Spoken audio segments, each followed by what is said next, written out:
오늘 우리가 나누려고 하는 주제는 말씀의 권능에 관한 것입니다. 하나님의 말씀의 권능에 대해서 생각을 해보려고 하는데요.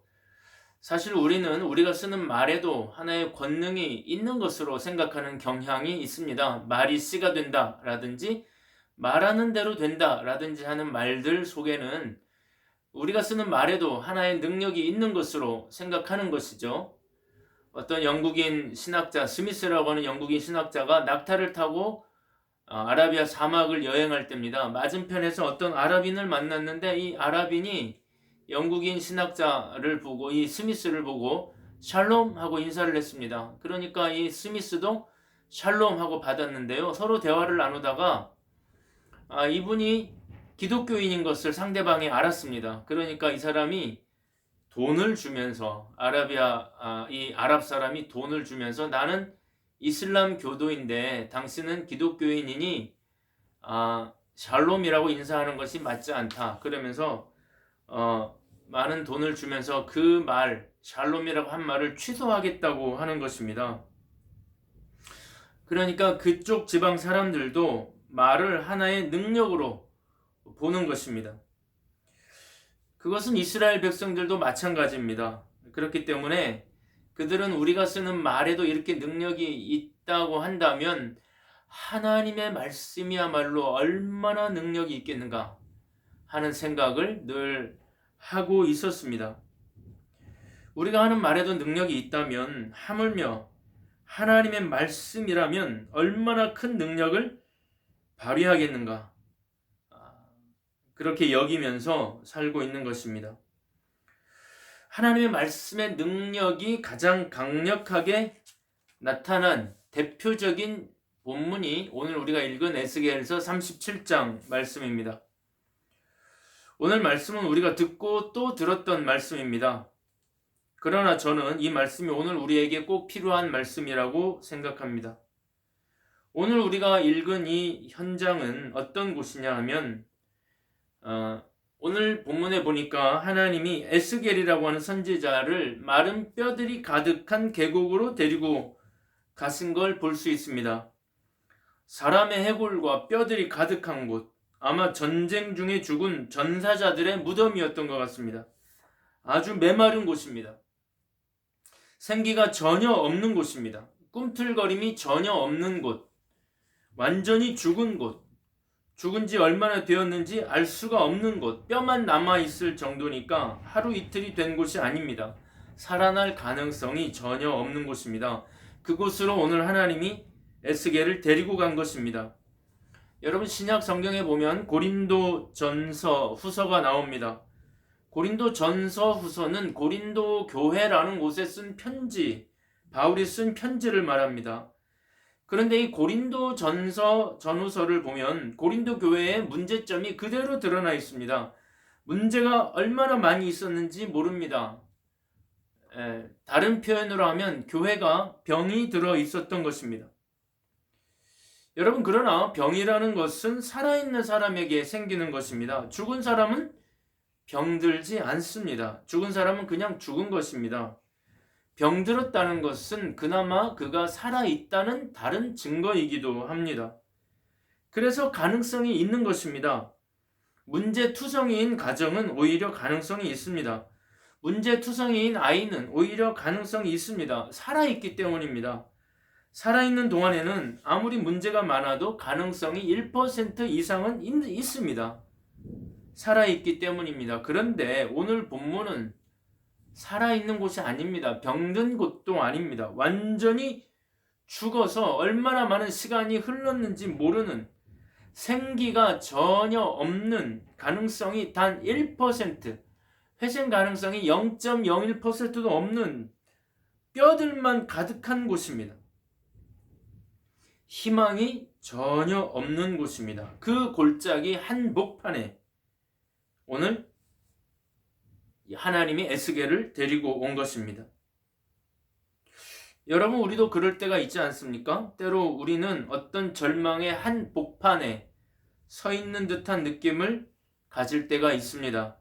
단 1%의 희망도 없어 보일 때가 있습니다. 이제 남은 것은 죽음이나 자살이나 이혼 등 희망이라고는 전혀 찾아볼 수 없는, 희망적인 근거가 전혀 없는 마음 상태를 가지고 살아갈 때도 있습니다. 바로 그런 곳에 지금 에스겔이 하나님의 손에 이끌려 온 것입니다. 하나님이 에스겔에게 묻습니다. 에스겔아, 이 뼈들이 살겠느냐? 여러분, 이 뼈들이 살겠습니까? 제가 과거에 금강산을 한번 다녀온 적이 있습니다. 금강산도 좋았지만 저에게는 너무나 새로운 경험이었습니다. 우리나라도 아닌 것이, 그렇다고 외국도 아닌, 사진도 마음대로 못 찍고 마음대로 말도 못하고 그들의 눈동자는 생기도 있어 보이지 않았습니다. 한 번은 관광버스를 타고 어떤 마을을 지나서 삼일포라고 하는 관광지를 가는데 그 마을 주민들이 집단으로 나와서 밭에 무언가를 심고 있었습니다.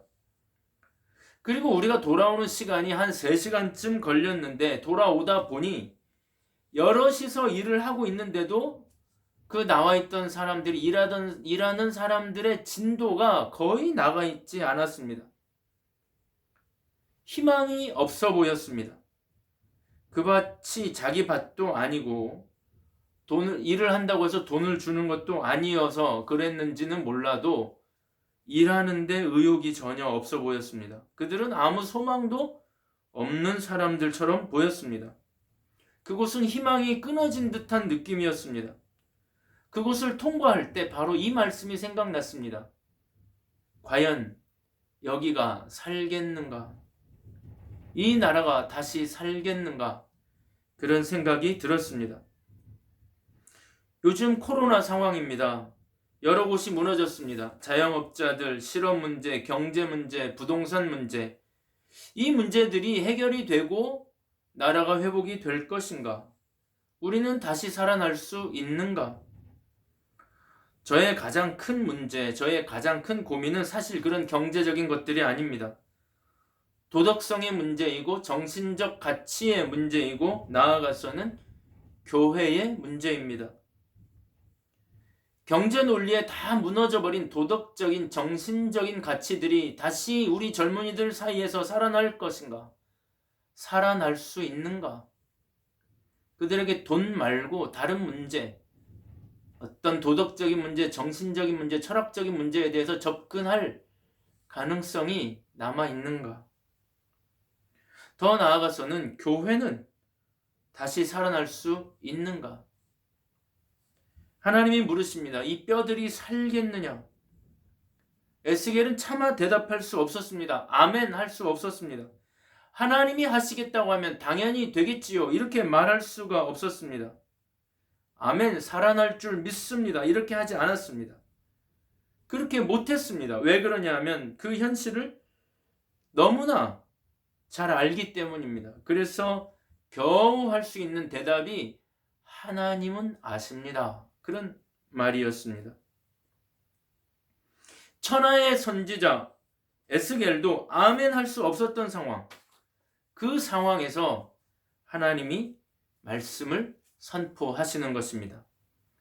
여러분 읽어보셔서 아시겠지만 그 다음 장면에서 놀라운 일이 일어납니다. 뼈들이 서로 붙기 시작하더니 그 뼈들에 살이 붙고 근육이 생기고 나중에는 생기가 들어가 완전히 살아나게 되었는데 엄청난 군대가 되었습니다. 사랑하는 여러분, 저는 희망합니다. 우리도 다시 살아날 것을 희망합니다. 우리의 어두운 현실, 무너진 것들, 나아가서 무너진 교회, 무너진 복음, 무너진 철학적인 것들, 도덕적인 것들이 다시 살아나기를 이 시간에 희망해 봅니다. 저는 다시 살아날 것을 믿습니다. 다시 살아날 것을 믿으며 오늘도 살고 싶습니다. 저는 우리 교회에, 여러분의 가정에, 여러분의 개인의 영혼에, 여러분의 자녀들에게 이런 일들이 일어날 수 있게 되기를 주님의 이름으로 축복합니다. 여러분의 무너진 상황들, 경제적이든 가정의 문제든 깨어진 관계이든 다시 살아나기를 바라고 다시 살아날 것을 믿습니다. 그러면 그런 일은 어떻게 일어나는가? 어떻게 다시 살아나게 되었는가? 첫째는 말씀의 권능이 임했기 때문입니다. 하나님은 에스겔에게 말씀을 대언하라 말씀합니다. 대언하라는 말은 대신 말하라는 것입니다. 하나님 대신 말하라는 것입니다. 하나님의 말을 하라는 것입니다. 하나님의 역사는 하나님의 말씀이 임할 때 일어납니다. 하나님의 말씀과 정면으로 그 상황이, 그 현장이 정면으로 충돌할 때 역사는 일어납니다. 마른 뼈들이 살아나는 비결이 무엇인가? 말씀 앞에 노출되었기 때문입니다. 말씀이 그 뼈들에 임했기 때문입니다. 여러분, 사람의 말은 위로는 되겠지만 능력이 되지는 않습니다. 하나님의 말씀 앞에 서는 것이 진짜 능력입니다. 여러분, 사람을 사랑한다고 할 때 인간적인 말로 위로하는 것이 능력이 아닙니다. 그들을 하나님의 말씀 앞에 세우는 것이 그들을 다시 살리는 비결입니다. 에스겔은 돌아다니면서 뼈들을 위로하지 않았습니다. 얼마나 힘드니 그렇게 말하지 않았습니다.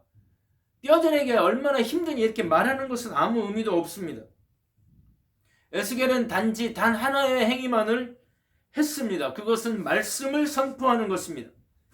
하나님의 말씀이 선포되자 죽었던 개인들이 살아나고 큰 공동체를 이루었습니다. 말씀이 그들의 죽은 뼈에 임하자 그들이 살아났습니다. 그 뼈가 하나님의 말씀을 만나자 그 뼈가 살아났습니다. 죽은 것들은 하나님의 말씀을 만나면 살아납니다.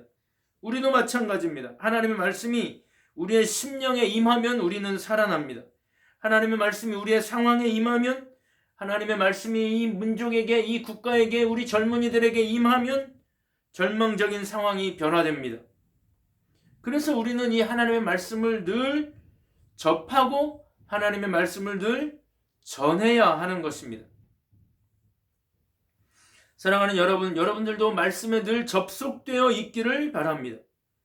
하나님의 말씀으로 여러분의 심령을 충만하게 하기를 바랍니다. 늘 말씀과 함께 살기를 바랍니다. 말씀을 가까이 하고 늘 말씀을 읽기를 바랍니다. 저는 청소년 사역도 제법 했고 청년 사역도 한동안 꽤 했었습니다. 행사도 많이 했고 행사비도 많이 들었습니다. 그러나 결국 남는 아이들은 말씀을 받고 말씀을 먹고 자라난 아이들이었습니다. 그 아이들이 성장을 해서 교회를 지키는 것을 보았습니다.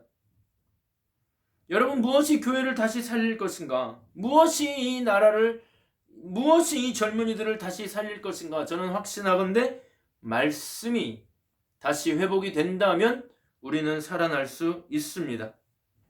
사랑하는 여러분, 명심하기를 바랍니다. 말씀이 저와 여러분을 살리는 것입니다. 말씀을 꾸준히 읽고 묵상하고 가까이 하기를 바랍니다.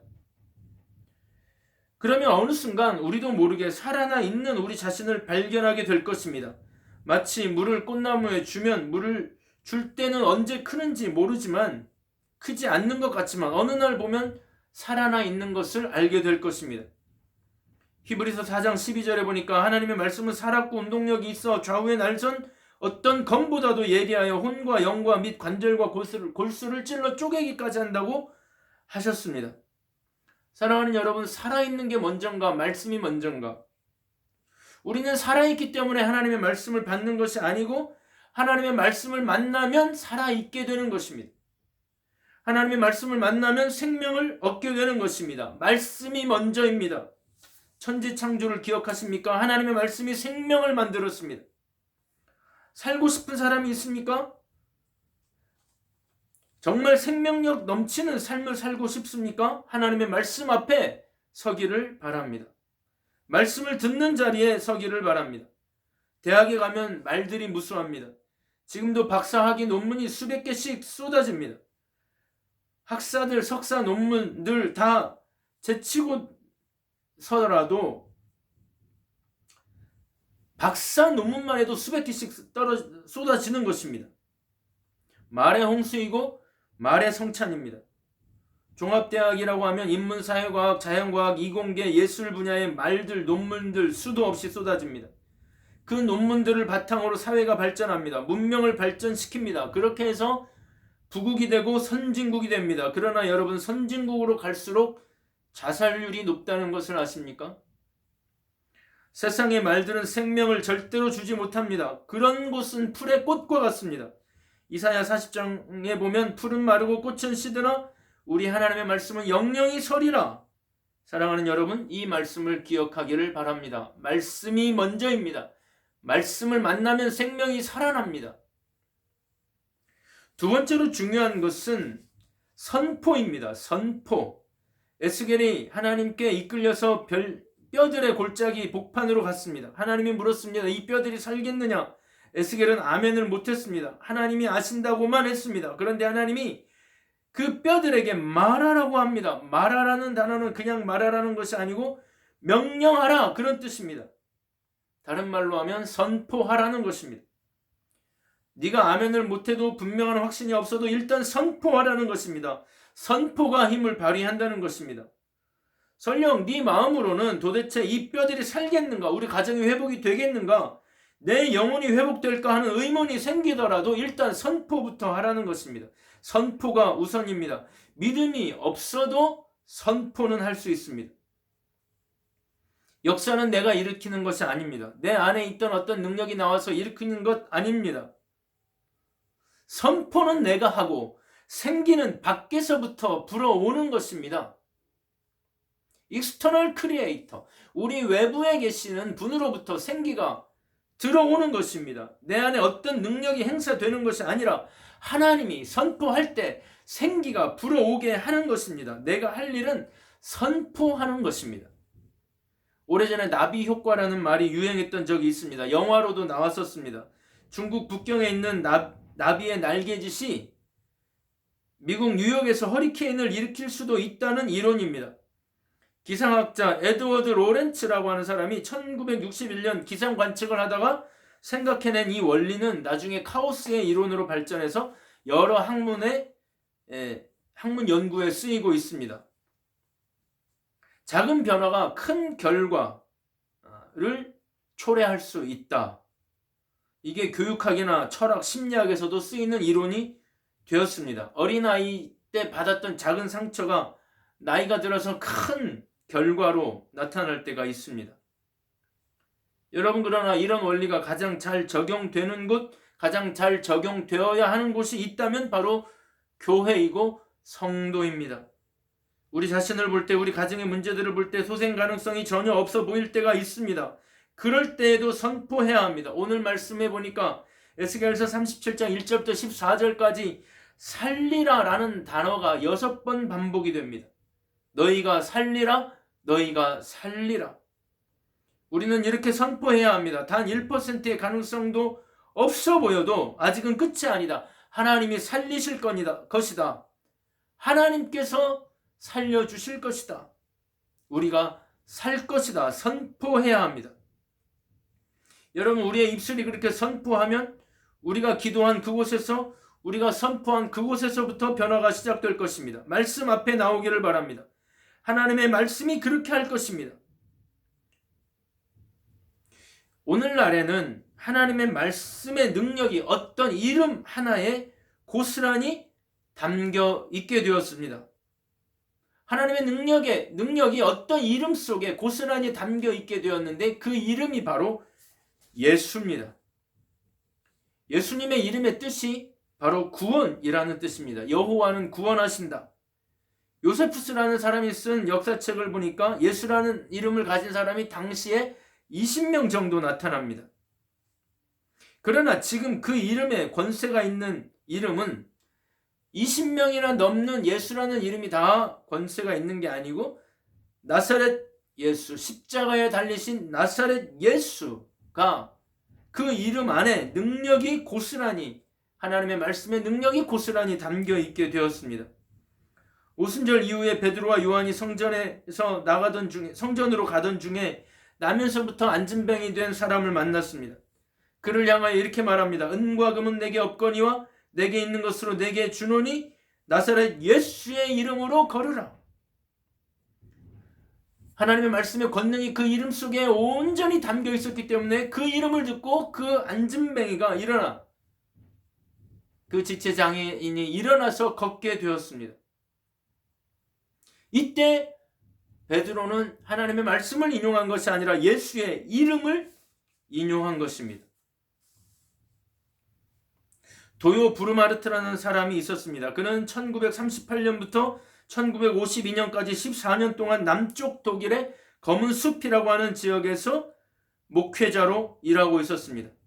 교인 몇이 모이는 아주 작은 교회에 한 소녀가 있었는데 이 소녀가 언제부터인지 정확하지는 않지만 무서운 환청과 환각에 시달리고 있었습니다. 이 환각과 환청이 1942년에 와서는 극심해졌습니다. 죽은 어떤 사람의 부인이 죽은 아이를 안고 나타나 자주 괴롭혔습니다. 그녀가 지르는 비명소리가 온 동네를 흔들었습니다. 이 소녀는 점점 횡포해져서 주변의 기물들을 깨뜨리고 사람들을 내치곤 했습니다. 의사도 목회자의 설득도 아무런 도움이 되지 않았습니다. 어느 순간 부르마르트는 소녀와 더불어 생각하다가 마음속에 격렬한 분노, 그 소녀를 사로잡고 있던 무서운 악한 암흑의 힘에 대한 무서운 분노를 느끼면서 손을 잡으면서 기도했습니다. 부르마르트는 이 암흑의 악마의 힘을 너무 많이 경험했기 때문에 주여 이제는 이 소녀를 이 악마에게서 벗어나게 해주십시오. 이제는 악마에게 맡기지 말아 주옵시고 주께서 역사하여 주십시오. 부활의 주께서 이 소녀 안에서 역사하여 주십시오. 매달리며 찬양하며 기도했습니다. 드디어 이 소녀가 격렬한 경련을 일으키며 온 집이 무너지는 것 같은 격렬한 진동을 함께 느낀 후에 이 소녀의 입에서 흘러나온 말이 예수는 승리자, 크리스토스 비투스, 예수는 승리자라는 절규였습니다. 그런 다음 소녀는 그냥 쓰러졌고 얼마 후 조용히 깰 때에는 모든 병세는 끝났다고 합니다. 예수는 승리자, 예수는 승리자라고 부르마르트가 자기 일기에 쓸 때 이렇게 썼습니다. 예수, 그 이름을 쓸 때 내 혼신에 거룩한 두려움이 넘쳤다. 예수란 이름 안에 은혜가 넘치고 두려워서 그 말을 되풀이하지 못할 만큼 그 능력이 강렬했던 것입니다. 사랑하는 여러분, 저는 우리가 오늘 하나님의 말씀 앞에 다시 서기를 기도합니다. 말씀이 우리를 살릴 것입니다. 말씀이 저와 여러분과 여러분의 가정을 살릴 것입니다. 하나님의 말씀을 늘 묵상하기를 바랍니다. 그 말씀을 힘입어서 예수 그리스도의 거룩한 이름으로 여러분 주변을 선포하기를 바랍니다. 여러분의 가정에 선포하고 여러분의 자녀들에게 선포하기를 바랍니다. 너희가 살리라, 우리가 살리라고 말하기를 바랍니다. 우리가 살리라고 하는 말이 우리의 말의 습관이 되기를 바랍니다. 사랑하는 여러분, 우리가 선포하는 대로 우리의 가정은 살아나고 우리의 교회도 살아나고 여러분의 모든 무너졌던 것들도 다시 살아나 회복되는 역사가 이 부활 절기에 저와 여러분의 가정에 나타나게 될 줄로 믿습니다.